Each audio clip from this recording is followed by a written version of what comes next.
Around 1 in 7 people may have broken UK lockdown rules by being visited at home by friends or family, research suggests. A study by King's College London with Ipsos Mori found that members of the public claim to be sticking to the now altered stay-at-home advice to an extraordinary degree. Professor Bobby Duffy, director of the Policy Institute at KCL, said that the study showed a reasonable proportion of those surveyed have had visits from family and friends while it wasn't permitted. Professor Duffy, welcome.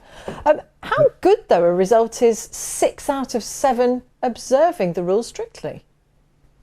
Yeah, the level of compliance with really quite extraordinary rules and restrictions on how we live our lives has been incredible.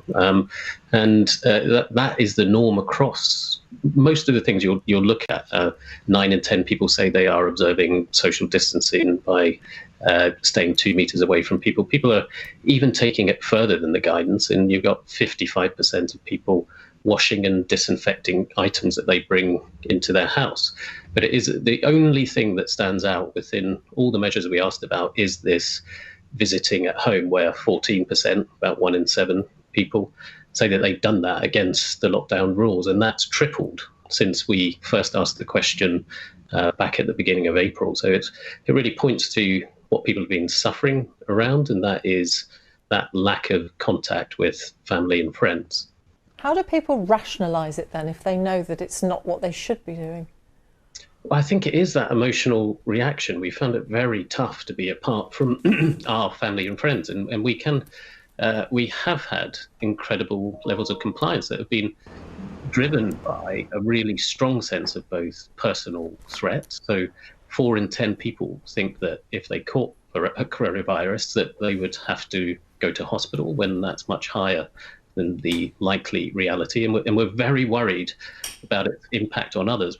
So I think this visiting at home shows just how much we've missed each other and how important these measures about being able to meet up, at least outside the home, are going to be for people.